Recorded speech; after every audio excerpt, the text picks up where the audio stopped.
KJ and Lyons on WEEI, 617-779-7937. Text line 37937. Thank you so much for spending your President's Day with us. Remember, 20 minutes away from draft class. And, of course, the Odyssey app is free. Take it wherever you go. Just click WEEI. The little white heart will save it, and you're right here. And if you've been listening to us today, you know we talked quite a bit about the Dynasty series on Apple TV, which chronicles the Patriots dynasty over the last 20 years. And joining us now on the Harbor One hotline is the director of that series, Matthew Hammacheck. Matt, really excited to have you on. Thank you for taking the time.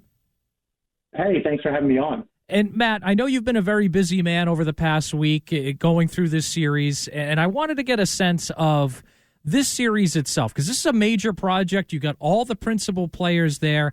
Jeff Benedict wrote the book, but how did you get from the book to now this series on Apple TV? Well, Jeff Benedict is an incredible writer and reached out to me when I was finishing the last project that I directed called Tiger. It's about Tiger Woods, and it was for HBO in 2021.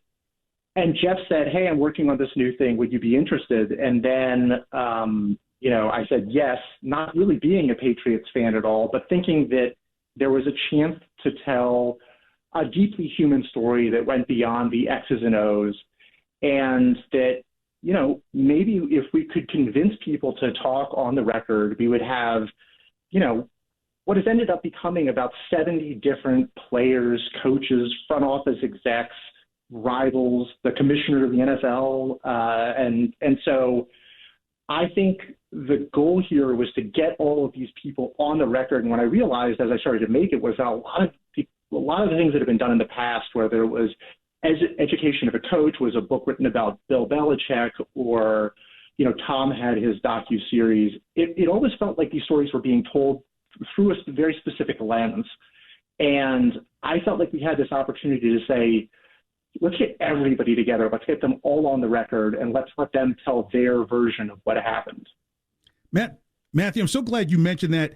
A lot of things in the past have been through a specific lens, usually almost kind of like you want to make sure a narrative continues in a certain way. The way, as you would know as a director, to get to that is get to the tough questions. Was there a tough question that was refused to be asked? Or I'll give you the option, if it was asked and refused, what episode does it sit in? There were no questions that were off limits. But I think that what you'll see as we get into later episodes, and we get into some of the more thorny topics, one of which is going to be on Friday. Episodes 3 and 4 come out. Episode 4 is the quote-unquote Spygate episode. But then later, even down the road, when we start to get to the point where we're in episodes, 8, 9, and 10, and this perfect machine that Bill, Tom, and Robert, and all of the other people around them had created, which was sort of founded on this idea of selflessness, team first, the Patriot way, whatever the thing you want to call it is, all these things that they had kept at bay for so long started to creep their way into Patriot Place. And so we start seeing things like ego. And, one of the things that's really important is if you create an environment where there are a rigid set of rules in which nobody talks to the press, nobody says anything, if those rules are maintained for everybody and by everybody for an extended period of time, and they were, then it leads to incredible success. But if they start to falter, then those things can start to fall apart. And that's what those last episodes deal with. And some of those tough questions get asked in those episodes. Matt, one of the things that surprised me the most about the first 2 episodes is that you actually got Ernie Adams on camera for an extended period of time. Around here in New England, he's kind of this mythical figure that I don't even know if we believed he existed the first few years of the Dynasty. What was working with him like? Was there anything about him that surprised you, or just in general, the Ernie Adams experience making this documentary? I cannot say enough wonderful things about working with Ernie Adams. I called him up. He was probably one of the first people I ever spoke to because I I thought that he was an interesting figure. I had some sense that he was that kind of mythical figure that nobody had really heard of from before. And I had dug up an old article from his time as a scout, I believe almost in college, if I want to say I'm right about that. And what he talked about in it was just his love of the game of football. This is, years and years and years ago. And it just, I thought that there was a chance once I met him and once I saw what kind of a storyteller he was, that he could bring something, not only as a person who has love for the game, but obviously also the other key part of this is he met Bill Belichick in high school when they went to Andover Academy together. And so I wanted to find people that had known Bill from, way back in the day. And Ernie was one of those people. And the truth is, Ernie gave me 15 hours of interviews. And for a guy who really doesn't go on the record at all, that was, I was just hugely honored to be able to talk to Ernie and to go into such depth about every little detail. We're talking with director Matthew Hammacheck of the Dynasty. It's on Apple TV right now. First 2 episodes are out. Look, I have an Apple phone. I almost never watched Apple TV, but now I'm like, I cannot, I'm sitting there hitting the refresh. Up next, I'm waiting for it to hit my phone. So can't wait for part 3 and 4 that hits on the 23rd, correct? That's right. This Friday, I'm not good at dates, but yes, this Friday, episodes 3 and 4 drop on Apple TV Plus. And let me ask you a follow-up, because what I found fascinating and was very impressed was to tell the part of the Dynasty. It's almost like Godfather 2. At some point, you have to take it back to Sicily to explain how Don Corleone gets to America, right? Did you get more? Was it tough to get some people who were tied to Cleveland at that time to talk about Belichick and the effect that he had there? Because I understood from remembering how bad it was. But earlier in the show, I was telling John that from watching this, you almost feel like if you're at the bottom of a Jenga thing, that pulling Kozar out was really almost one of the last straws for Cleveland to just go ahead and leave and move to Baltimore. Were you able to find more people from the Baltimore days of Bill to talk? Well, what I wanted to focus on were people that were all-encompassing for different aspects of the story. So what I mean by that is not just somebody who was there for this one little tiny stop. And there were plenty of people that came through the building who were like that, right? Like, I'm thinking of people like Mike Lombardi, who was with Bill it was at the Patriots for 3 years, right? But I wanted to find people like Scott Pioli and Ernie Adams. Ernie, who was there for 20 years. Scott, who was, with Bill in Cleveland, with Bill with the Jets, but then also with Bill for 8+ years at the Patriots. And so I always tried to find people that could talk about multiple things and not just people who were there for a couple years here and a couple years there. And so the thing that I focused on with the Cleveland story was I had both Ernie and Scott, both of whom were there with Bill in Cleveland, but also were there with him later. And I wanted to have them talk about it because I actually think it was Scott who was the one who said, the decision that we had to make with Drew Bledsoe going out and then coming back and being healthy and ready to go and deciding to go with Tom was very similar to the thing that we went through in Cleveland with Bernie. I mean, obviously it wasn't identical. And obviously there's lots of things that happened in Cleveland, right? And there were other things that happened after the decision was made with Bernie that eventually also led to, the ownership deciding to move the team and things like that. It wasn't just because of the Bernie Kosar situation. So, we wanted to cover it, but we also wanted to show and humanize the decision that Bill Belichick was put in here, because it is one of the greatest decisions that was ever made by a coach in NFL history to stick with Tom Brady, right? And I wanted to make sure the audience understood, I know we're on radio, so I can't use the word, but as Jackie Mack puts it, the guts that it took to make that decision. Well, you can say balls if you need to. That's perfectly fine. Just as long as you don't describe. Anyway, but you get the point, right? Yeah. Is that history has proven this decision to be a good one. But I didn't want to make this film or this series with the team of people that I made it with as from the perspective of history, right? What I mean by that is you could tell this story where when Drew Bledsoe goes out and Tom Brady enters the game against the Jets in 2001, that when you see Tom Brady walk out onto the field, heroic music plays because everybody watching knows, oh my gosh, this is when it's all going to change and this guy is going to go on to become the greatest quarterback of all time.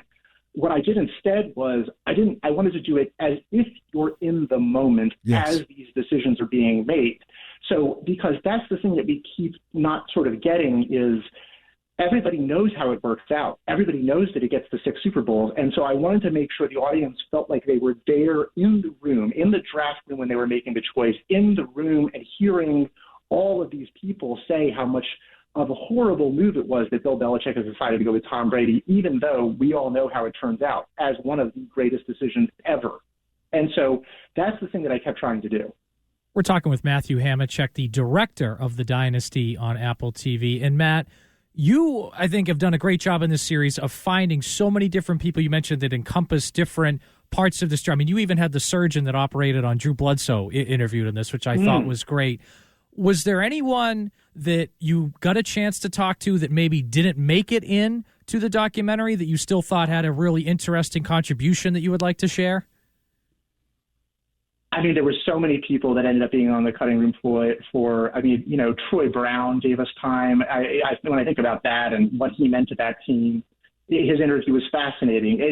And Rodney Harrison could have been in so much more of this thing, but as people will see in episode 3, one of the things we didn't want to do is just tell the story exactly the same way it's been told before. And part of that was just listening to people and talking, and so when we get to the end of the first Super Bowl, Super Bowl 36, obviously another way to telling the story, but it has been done before, is to go into the 2002 season. They don't make it to the playoffs. Everybody's disappointed.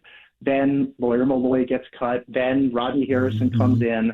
Then this, then that. Then we get to the Teddy Bruce and, the horribly unfortunate thing of Teddy Bruschi having a stroke in 2005.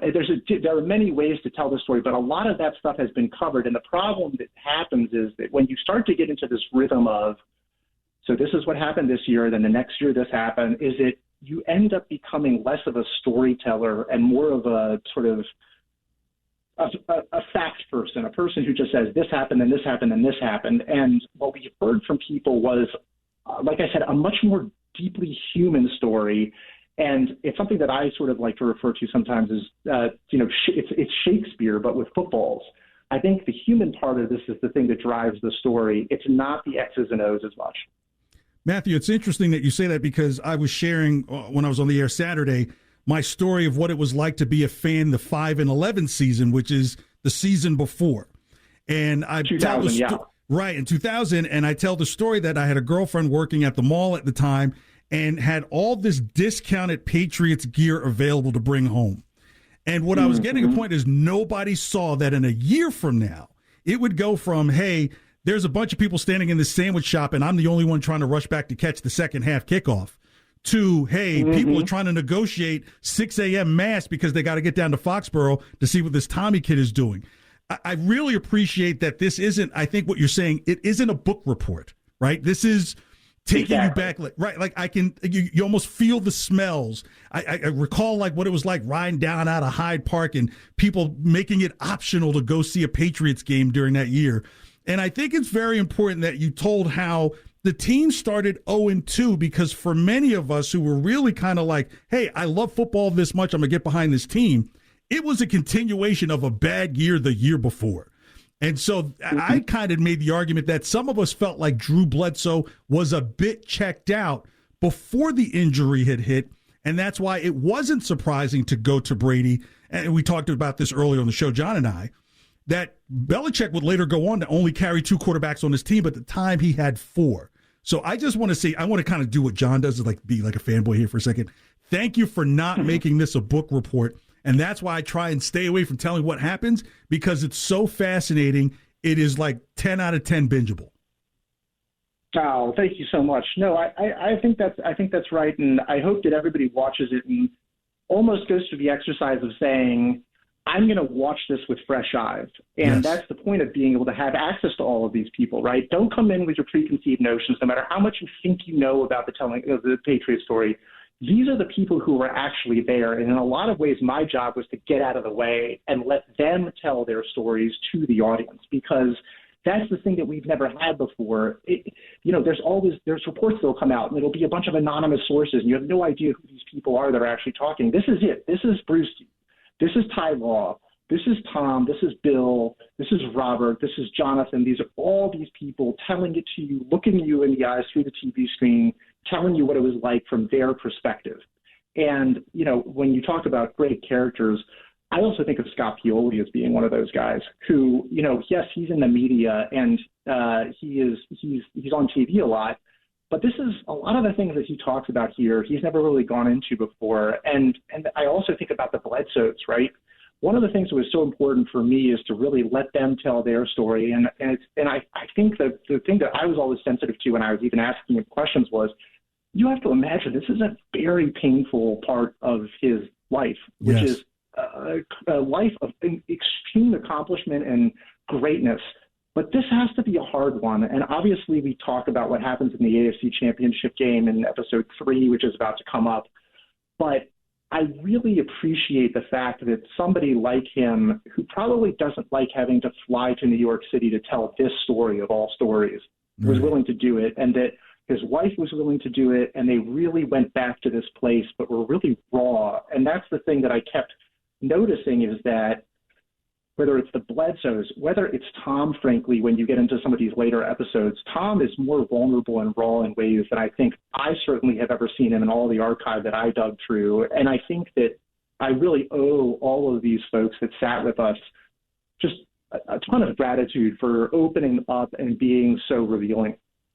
He is Matthew Hammacheck, the director of the Dynasty on Apple TV. Matt, I cannot wait to watch the rest of the series, and thank you so much for taking the time today to speak with us about it.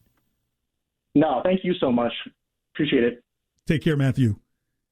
Jon Lyons, I'm very proud of you that you did not go all Chris Farley. You know what I mean by that when I say Chris? You didn't go Chris Farley, because I was just waiting for you to be like, and you remember when they touched down at Logan and they were all smiling. Yeah. Well, I think he brought up an interesting point, though, because he mentioned the Brady documentary, which was The Man in the Arena, which a whole episode had Rodney Harrison interviewed in it and others. He didn't want to, like, we all know the facts, right? We all know, hey, they went to 9 Super Bowls, they won 6, and Brady did this, and, Ty Law did this, and whatever. But, like, telling the overall story, like, one of the things I loved about this is that they had camcorder footage from Brady's first apartment and condo when he was a rookie, and no one cared about him. Like, I played Tecmo Bowl yesterday because I saw that. I actually have a way to play Tecmo Bowl. Did you stomp on the floor so the game would reset? No, because it's in a more stable thing and it wasn't on a Nintendo. But I played with the Giants, and it reminded me, it flashed me back that was a secret team to play with, because it was the Giants were a tough team to beat. And I was just like, somebody's playing with the Giants. And I was like, why would they be playing with the Giants on Tecmo Bowl? Everybody knew Chicago or San Francisco. But the Giants, because you could not stop Lawrence Taylor on the edge on any play. Yeah, and I think this series, too, like a lot of people, and myself included, compare it to The Last Dance of the Bulls. I think this one was probably a harder one to tell, because I feel like that Bulls team, we knew all the facts, but there hadn't been a bunch of documentaries involving those guys about those years, and a lot of that we were learning for the first time, whereas in this, you've had multiple books written about Belichick, multiple books about the Dynasty, multiple documentaries about the whole thing, different parts of things. So I think that Bulls story was over the course of 10 real years, versus this being 20. Right, so I feel like this was a more difficult one for them. I'm looking forward to it, and what I really want to know is, he mentioned episode 4 was the Spygate episode. Then wait for it then. So, because now you're going into that. Let people watch it. John, remind them where they can see this. They can see it on Apple TV or Apple Plus every Friday. I was surprised to learn from Matt in that last segment, not one episode this Friday, but 2 episodes. Episodes 3 and 4 will be coming out. I thought it was just going to be 1, so it will be 2 episodes. I think it's going to be 2 at a time that drop, to give you 5 drops over the course of 5 weeks, I believe. It makes sense. So, okay, well, coming next, we've got Draft Class. It's a salute to not only the players who might be taken 3rd by the Patriots, but also a bit of a play on the movie Whiplash that turns 10 this year. That's next here. KJ Lyons in for Gresh and Fourier here on WEEI.